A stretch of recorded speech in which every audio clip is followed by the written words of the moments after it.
What's up, YouTube? Ryan back today with our top 50 prospect list. We're continuing with video number 2. This is going to be highlighting prospects number 30 down to number 11.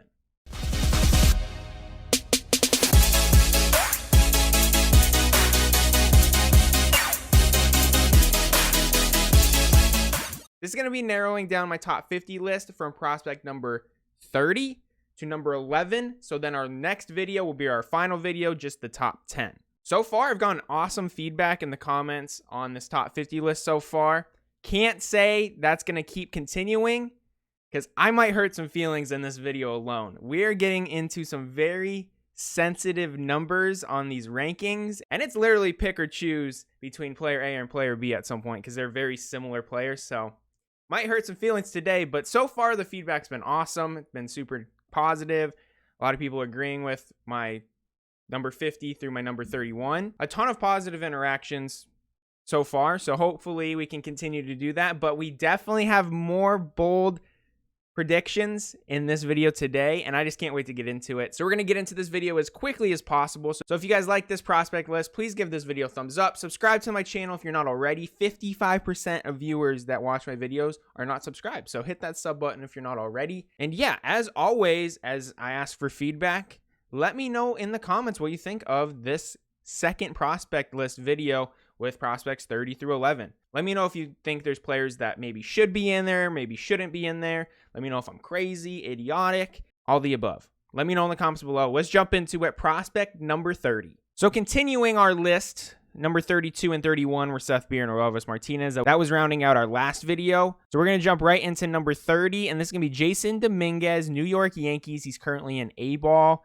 2019 international signee. Jason Dominguez is someone that has been compared to Mickey Mantle, Bo Jackson, and Mike Trout. Just an absurd athletic freak, and I can attest to that after watching in-game video. He's a freak, and honestly, for me personally, I went in with very low expectations for his first year in pro ball. It's just a different monster coming from the Dominican to playing against just some of the best players in the world. Honestly, what he's done in his first 30 pro games hasn't been shocking to me, only hitting 230 with 2 home runs, but I do expect those numbers to go up. I don't expect him to hit those Mike Trout, Bo Jackson, Mickey Mantle comps, but I do think he'll be a good player eventually. There's obviously still a chance he could be a bust, but I had to include him in the top 30 just for the upside. 100% for the upside alone. Just a crazy skill set. He's super fast, has a ton of power. He just needs to learn how to use it in the field. Plays good defense, has a crazy good arm. We'll see what he can do. Give him time. He's only 18 years old, so heck, maybe by the time he's even 20 years old playing in like AA, like he might be a beast. So I put him at number 30 100% because the upside and his potential future ceiling. Moving on to prospect 29, we have Gabriel Moreno, Toronto Blue Jays. He's in AA right now, 2018 international signee. Not sure how he's still listed at 5'11", 160. I just can't even fathom how that could be possible because he has pretty big legs. He's a catcher with a lot of offensive upside. He has been, I don't want to say shocking because he's been consistent over his 186 game career, but this season, his first 32 games at AA, 373 batting average, 441 on base percentage, 1,092 OPS, almost 1,100 OPS and 8 home runs over 32 games. Like, he was on a freaking tear. So that's why he's in my top 30. That upside potential, like 32 games, yes, it's not like a crazy amount of games, but like that's a good amount of games to get like a feel for a player. Like that's a lot of at-bats. Definitely one of the best offensive upsides at the catcher position. Moving on to number 28, Tristan Cassis, Boston Red Sox AA right now, former first-round pick. Honestly, one of my favorite prospects. I only have him at 28 because he is a little inconsistent, and we'll get to that. One of the biggest kids in the minor league, 6'4", 252, and he is jacked. He doesn't have barely any fat on him at all. Very explosive swing. He played in the Olympics this year, so that's why he only has 52 games played. He didn't get hurt. But over those 52 games, 271 batting average, 355 on base percentage, 766 OPS, and 6 home runs. So not a ton of in-game power, and I think that's going to come with just his size, and I think his power is just crazy. Like some of the home runs he hits are like, I swear he's hit like a couple 500-foot home runs this year. They were just my favorite highlights in the minor league so far. Like, they were hit so far. Like, I'm telling you, he probably has 2 500-foot home runs. It is nuts. But over his career, he's been kind of inconsistent offensively as far as just batting average wise, only slashing 260. This is someone I think can definitely improve on that batting average and getting on base more. Like, he has a good swing. Honestly, I like his swing a lot. He hits lefties decent. Like, he's not terrible against lefties as lefty hitter. And that power is just second to none. Like, legit. Like, him and Mason Martin, both in my top 50 because their power is just crazy. I could see them both being like 30 to 50 home run guys depending on how well they actually hit and how consistent they can barrel up the ball. Tristan Cassis is a giant person. I actually really like him as a prospect. Like, he's awesome. Number 27, Francisco Alvarez. Catcher, New York Mets. He's in high A. This is someone that other prospect lists that have recently come out that I have reviewed had him in the top 10. And I thought that was nuts, but the upside is there. I will give him that. 5'10", 233, 19 years old, big kid, over 76 games this year between A-ball, 278 batting average, 390 on base percentage, 945 OPS, and 17 home runs. The power is not a question with him. He has a lot of power. He's a solid hitter. I just question him being so high on other lists. Like, 27 is the highest I can go with him just because I'm telling you right now, I'm looking at the stats in high A since he's moved up over 61 games for the majority of the season. 245 batting average, 340 on base percentage, 875 OPS because he does have 15 home runs. So the power side is there, but he just doesn't walk that much. 26 walks over 61 games. It's not bad. It's definitely like middle of the pack. If I'm putting someone in my top 10, they have to just have absurd numbers right now, and he's in my top 30. Like, I think I'm happy where he's at number 27. The upside's there. I just think he needs to show it first before I can legitimately move him on this list. Number 26, Nick Gonzalez, Pittsburgh Pirates. He's in high A right now.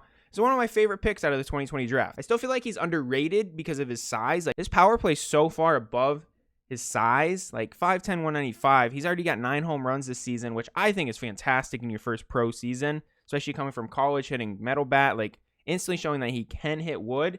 He has dealt with a couple injuries that has had him on and off the field this season, so that definitely has limited him as his consistency. Last week, he won MVP for high A in my minor league recap. He did what I expect him to do. Like, he just destroyed it last week. But so far this season, over 54 games, 280 batting average, 357 on base percentage, 847 OPS, and 9 home runs. So, been okay so far. I definitely expect better. Like, I definitely could see him pushing that 400 on base percentage, especially at high A.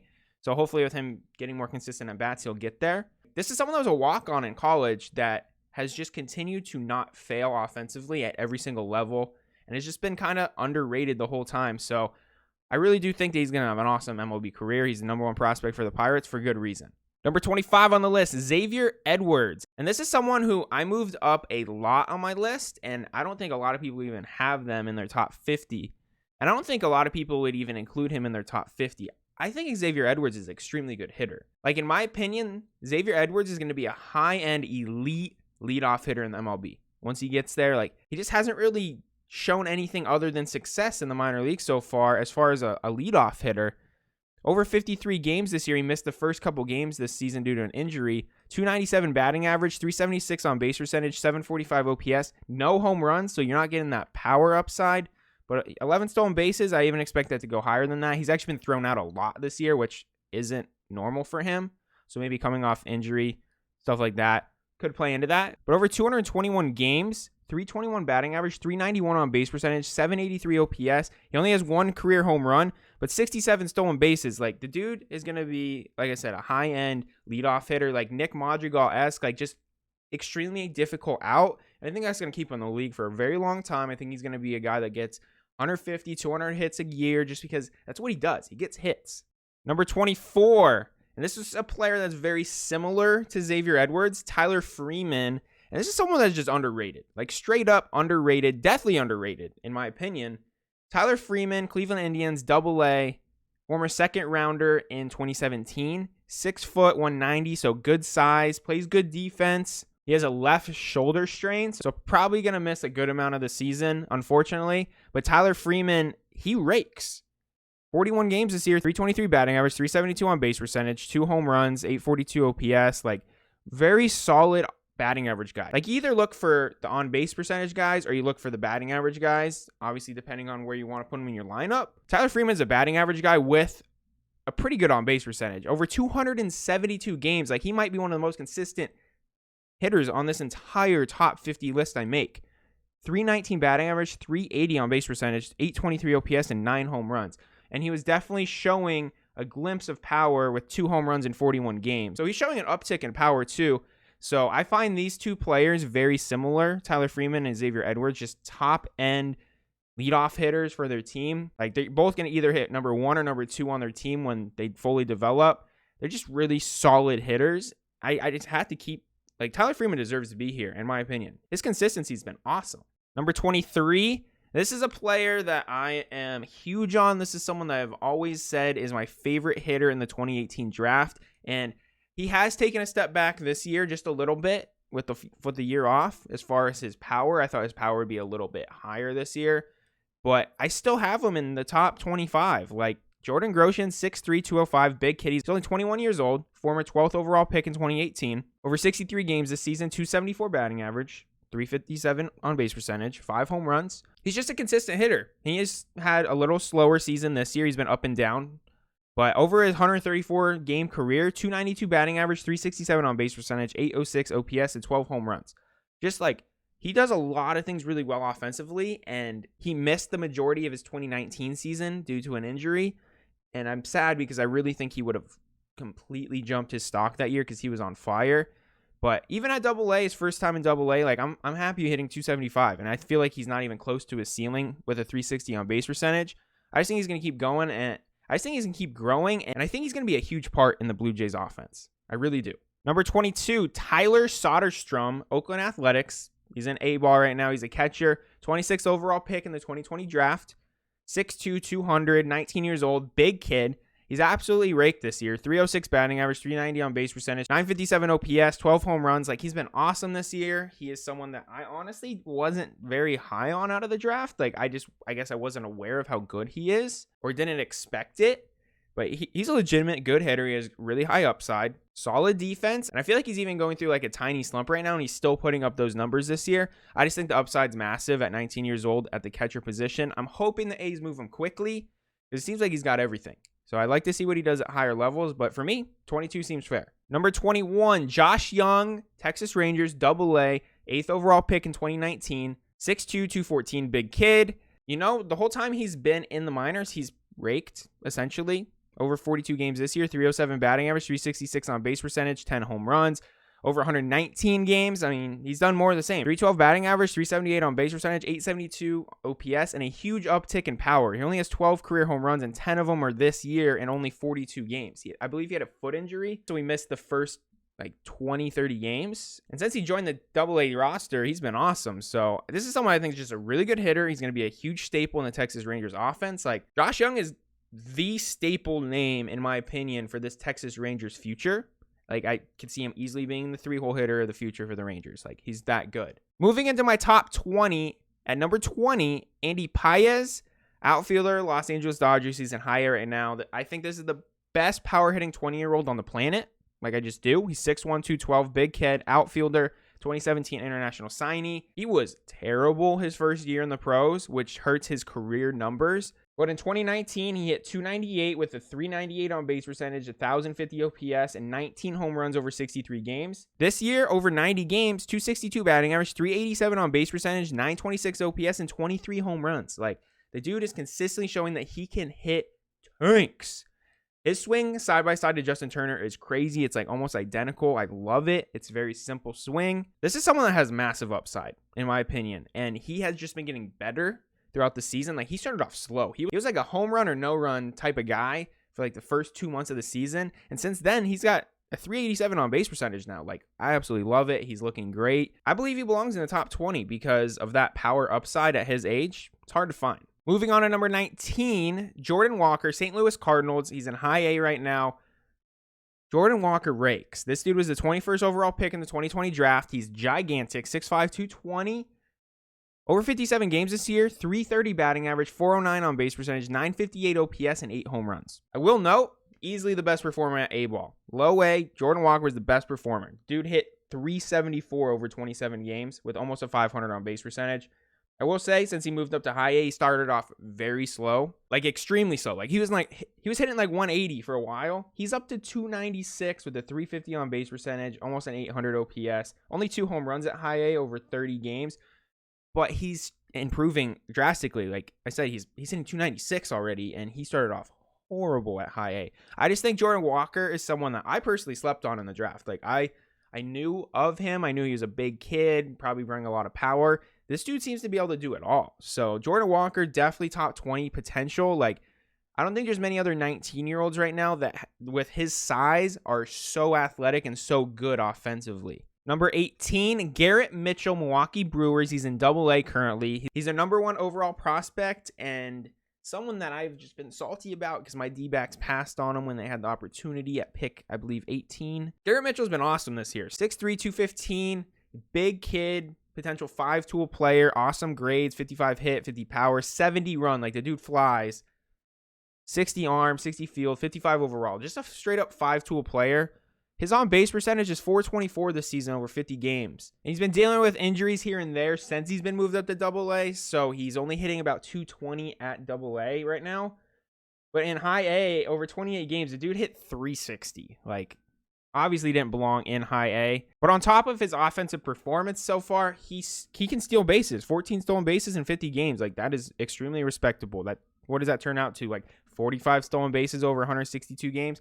A little bit more than that. Like, I like Garrett Mitchell a lot. I think he is going to be the guy in Milwaukee. Like, unless Yelich figures it out again, which, I mean, I hope he does. But Garrett Mitchell, he's going to be the guy. Like, he is. At number 17, I have Luis Matos. This is one of my favorite prospects in the minor leagues. San Francisco Giants, low A. That San Jose Giants low A roster is so stacked, or was. Marco Luciano just got moved up, and so did Armani Smith. But that roster was so stacked, and Luis Matos is one of the headliners in that stacked roster.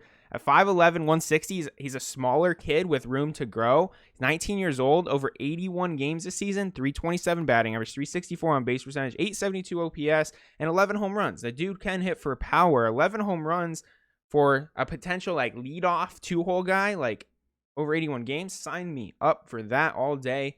He's even been better over his whole career. Like, the dude just hits straight up. I don't see him failing at any level. I just think he has such a smooth, sound swing. I would like to see him walk more, but that's really my only concern with him. And for me, it's not really even that big of a concern. Like, over his 141 game career, he almost has a 400 on base percentage. So it's not like he can't get on base. I love Luis Matos at 17. I think he's an elite, young, 19-year-old hitter that is going to be extremely good. That Giants farm system is nasty. Number 16, Robert Hassell III, San Diego Padres. He's in low A right now with them. 8th overall pick in the 2020 draft. He's the first high schooler chosen. 6'2", 195, 20 years old. So he's a little bit older for that draft class for sure. Over his first 82 games in pro ball, he's awesome. He's been incredible. He's been pretty much what everyone's expected. The only thing I'm sad about is he's still in low A. Like, they need to move him up. 310 batting average, 404 on base percentage, 858 OPS. 5 home runs. Like, I don't expect him to be a home run hitter, and I'm cool with 5 home runs over 82 games. 27 stolen bases, though. The dude can steal a base. He's someone I expect to be a leadoff hitter for the Padres moving forward. Like the future in San Diego, Robert Hassell, C.J. Abrams, Fernando Tatis Jr. Like 1, 2, 3 right there. Whew. Can be disgusting. Moving into our top 15, Anthony Volpe, shortstop, New York Yankees. Currently in high A, first rounder, 30th overall. He had a terrible first year. 2019 was a terrible year in pro ball for Anthony Volpe. A lot of people gave up on him. If you're into sports cards, like if you bought Anthony Volpe last year, like you were sitting pretty now because his price is tanked and they're just skyrocketing with his performance this year. Over 54 games this year, 304 batting average, 436 on base percentage, 1051 OPS, and 19 home runs. 19 of his career 21 home runs this year. Like, the dude has been unstoppable this season. Like, just straight up one of the best players in the minor leagues this year. Like, flat out. The dude can hit. The dude can do a little bit of everything. So, Anthony Volpe, top 15 for me. Someone I didn't, coming into the year, he was not in my top 50, and now he's in my top 15 with how great he's been. He's been fantastic. Moving on to number 14, Corbin Carroll. I'm giving my D-backs a little bit of love here because I think Corbin Carroll, similar to, Tyler Freeman, Xavier Edwards, I think Corbin Carroll is going to be an elite, top-of-the-lineup type player with maybe even a little more power upside than those other guys basing off what we've seen this season. And it sucks because he got hurt. He's only played 7 games, but over those 7 games, and I'm not going to highlight the rest because the rest is insane, but he had 2 home runs. He had 2 home runs when over 49 games, he only had 4. So there's a chance for a big uptick in power for him this season, which if he has power, watch out. Like, this dude just rakes. Over 49 games, 316 batting average, 428 on base percentage, 970 OPS. Like, the dude can hit a double like no one's business. Just doesn't hit it over the fence very often. And 21 stolen bases in 49 games. Yeah, dude's a beast. Like, I'm excited for Corbin Carroll. Been excited since we drafted him in 2019. Not crazy ever drafting someone that's 5'10", 165 in the first round, but dude can play. Moving on to number 13, Noel Marte, shortstop, Seattle Mariners. He's in low A right now, 2018 international signee. Honestly, I'm still waiting for the breakout. This is someone that could be a top 5 prospect in baseball. Like, legit. Like, and I'm being completely honest when I say that. He is raw. Like, straight up. Like, this year alone, 83 games, he has 17 home runs and 20 stolen bases. The dude is legit. Like, just a super freak athlete. I will say he has been kind of inconsistent, though. Like, he's either hitting 700 one week or he's hitting like 100. Like, very inconsistent. That's why you only see him at a 350 on base percentage in low A, which I'm not crazy about, and an 833 OPS. Like, with 17 home runs, you should have a 900 plus OPS, in my opinion. So I'm still waiting for that consistency before I put him in my top 10, but, like, the talent is there. I will say one side note, the dude struggles on defense. Like, he has been extremely bad at shortstop, and he's very athletic, so it's definitely fixable, and I get a lot of hate on Twitter when I bring this up, but the dude's fielding percentage is like 918. Like, it's barely in the 900s. Like, he has like 23 errors in 83 games. Like, it is bad. So, definitely curious if they keep him at shortstop in the future, but even if they move him over to second base, which, in my opinion, unless he makes just leaps and bounds of improvement, which isn't impossible. We've seen Tim Anderson is now like a legitimate solid shortstop who, when he came in the league, I think he led the league in errors and was just terrible. So, like, it's definitely a learnable position for an athlete. Noel Marte is an athlete. Just sick raw talent. He's at 13 for now, but if he, like I said, I don't even think he's hit his ceiling. And if he does, he's going to be top 5 probably. Moving on to number 12, Brett Beatty, New York Mets, AA, former 12th overall pick. This is my boldest statement on today's video, and I don't think it's even up for debate on that. It's going to trigger a lot of people. It might make a lot of Mets fans happy, but I'm sticking with it. I really like Brett Beatty. His swing is my favorite swing currently in the minor leagues. Short, compact, like A to B. Like, there's not a lot of holes in his swing. Can drive the ball to all fields. Like, I just like his game a lot. And he hasn't really had very many pro games, and he's showing so much success. And with that said, like, he was not good his first year. Like, for a 12th overall pick, he hit 234 in his first season in 2019. Like, it was not a good season. And so far this year, he's been awesome. Over 78 games between high A, where he was unbelievable, and at AA, 291 batting average, 377 on base percentage, 868 OPS, and 12 home runs. Like, he's doing a little bit of everything. He's been very solid offensively, and since he's getting more games at AA, like I said, he started off really slow at AA. He's hitting like high 180s, like 180, 200. He's up to 260 with a 342 on base percentage, just about to hit an 800 OPS. Like, he's got 5 home runs in 27 games there. Like, he's heating up in AA, and I don't imagine that stopping. He just seems like he has good plate discipline and a really awesome swing. He's 6'3", 210, big kid. The Mets seem to want to move him quickly because he's a little older. He's 21 years old. He was similar to like Robert Hassell, where he's a little bit older for that draft class. But I'm sticking with it. Number 12, Brett Beatty, I'm confident with. Like, I truly think his ceiling offensively is really high up there. Like, definitely one of the best offensive ceilings on this entire list. And the last player we're going to talk about today at number 11, Brennen Davis, Chicago Cubs, AA. He's been one of the better players at AA this year. He's been fantastic. Former second rounder in 2018. He's 6'4", 210, 21 years old. So just an unmatched frame. Like, his frame is incredible. He's super athletic. Dude has a hose in the outfield too. And he's good offensively. He's hitting 276 this year. And he struggled like a couple other guys during his first month in AA. But since then, he's been really great. 392 on base percentage, so pushing that 400 mark. 918 OPS. He has 12 home runs. 12 of his 20 home runs this year, so a big uptick there. He had 2 more home runs in the Future Stars game where he won MVP. So, like, technically, he has 14 home runs this year over 67 games. And heck, you're probably facing better pitching there than the average day in AA. Just a 5-tool player. Like, when you look at their farm system, he is, I don't want to say by far, but like by far the best athlete and best potential to be a superstar in that farm system. Though I do like Pete Crow Armstrong that they got from the Mets. Brandon Davis is that dude, though. And I do want to throw in there, like, he hasn't had that many at-bats. Only 134 pro games, and he's putting up these type of numbers. Like, I just see him getting better. As long as he stays healthy, and that's always been his concern. Like, he had an injury senior year in high school. He had an injury in 2019. He had an injury at the start of 2020. Like, he needs to stay healthy, and if he can and just continue to improve, the dude is superstar potential for sure. Barely outside of the top 10 for me. All right, that's going to do it for today's video. Prospects number 30 to 11. Let me know in the comments what you think. I know I definitely had a couple bold players on this list and definitely moved up some players because of this year's performances have just been undeniable. Like Volpe, I'll just say it. Like, this dude has been awesome this year. And it's just hard not to put him in front of some of these other guys who are similar ages and doing worse. Like, that's how he ended up there. So, no, that's going to do it for today's video. If you guys like this video, as always, please give it a thumbs up. Subscribe to the channel. Let me know in the comments what you think. Give me your honest opinion on my list. This list is made based off how I believe these guys are going to project in the major leagues. Who's going to have the longest, best careers in the pros? That is what this is based off. It is not all based off upside and what ifs. This is based on how I think they're going to be in the pros. And I feel confident about it. I really do like this list that I put together. So I want your opinion in the comments below. Let me know. But thank you for watching as always. And you all have a great rest of your day.